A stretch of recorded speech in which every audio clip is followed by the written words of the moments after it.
입니다. 히브리서 7장 11절에서 22절. 온라인상에서 곽선호 권사님, 홍성현 집사님, 김광지 장로님, 김정남 권사님 함께 참여해 주셔서 감사합니다.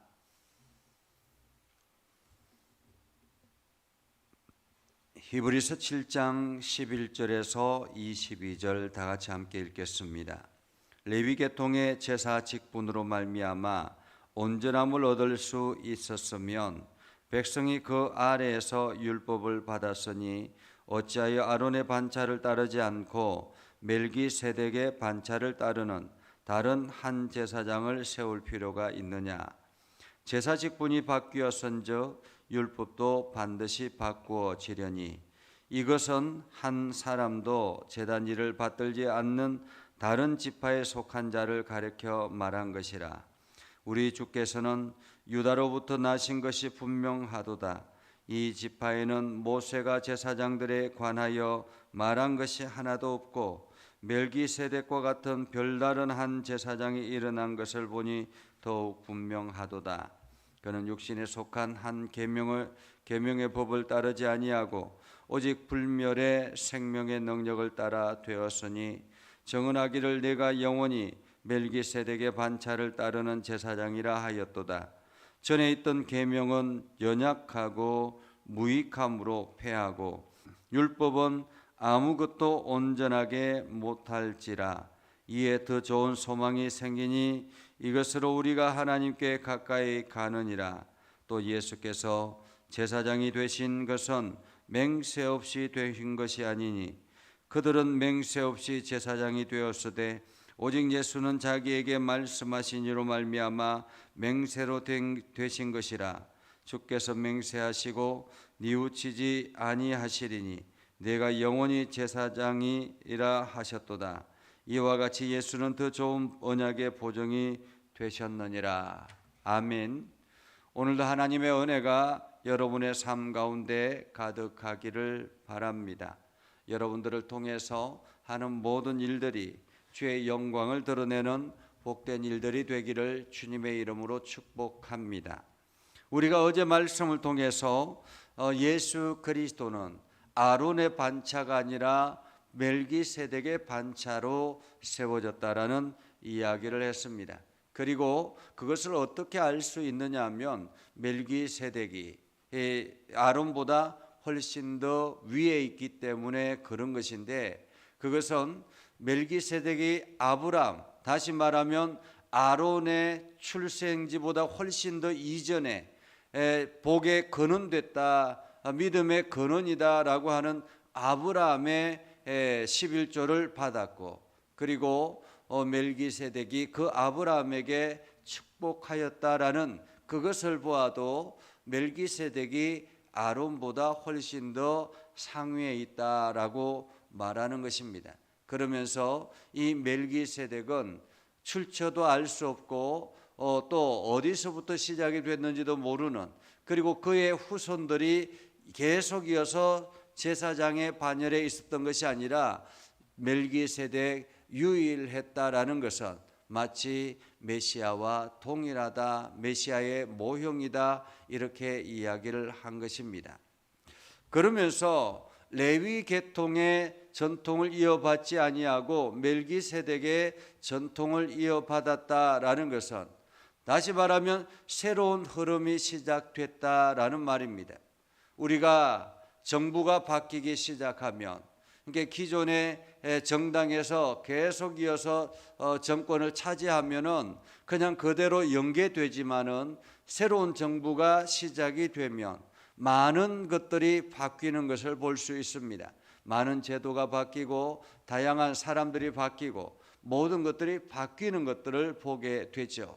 이것처럼 이게 아론의 후손을 통해서 레위 계통의 전통을 이어받았던 그러한 유대 민족 사회에서 지금 하나님께서 예수 그리스도를 통해서 멜기세덱의 전통을 이어받게 하셨다라는 것은 새로운 문화가 시작이 되었다라는 말입니다.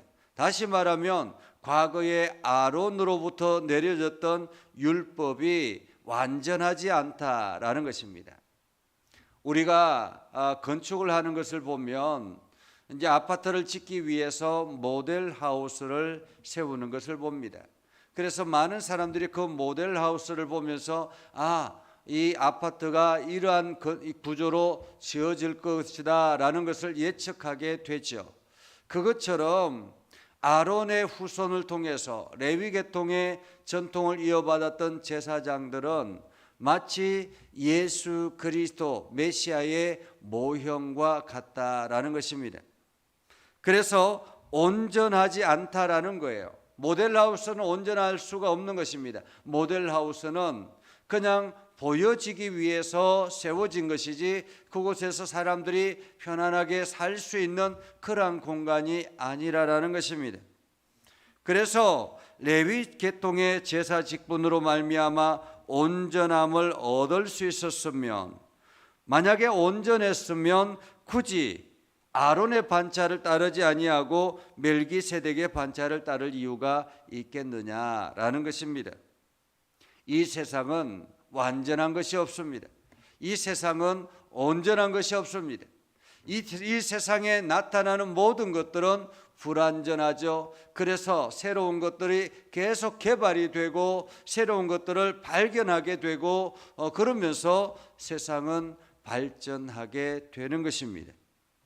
이것처럼 아론의 제사장을 통해서 따르지 아니하는 이 모든 것은 온전하지 않기 때문에 그렇다라는 것입니다. 그래서 이제 새로운 메시아를 통해서 새로운 제사장이 세워졌으니 어떻게 하겠습니까? 12절에 보면 제사 직분이 바뀌어졌은즉 율법도 반드시 바꾸어지려니 라고 말합니다. 과거에는 그 모세의 전통을 통해서 하나님께서 주신 그 율법대로 이스라엘 사회가 세워졌다면 이제는 그 율법도 바뀌었다라는 것입니다. 과거에는 십계명을 중심으로 한 레위기의 모든 율법이 우선이었지만은 이제는 예수 그리스도께서 말씀하신 것처럼 이 하나님을 사랑하고 이웃을 내 몸과 같이 사랑하라고 말씀하신 이 사랑의 계명으로 바뀌었다라는 것입니다. 그래서 오늘 13절에 이렇게 말하죠. 이것은 한 사람도 제단 일을 받들지 않는 다른 지파에 속한 자를 가리켜 말한 것이라. 완전히 바뀌었는데 그것은 바로 예수 그리스도가 레위 지파의 그 제사장의 역할을 한 번도 한 사람이 아니라라는 것입니다. 과거의 유다지파, 예수는 유다지파를 통해서 태어나게 됐는데 이 유다지파 중에서 어느 누구도 과거의 제사의 직임에 함께 봉사했던 역할이 없었다라는 거죠. 그것처럼 완전히 동떨어진 새로운 그러한 계통으로 나왔다.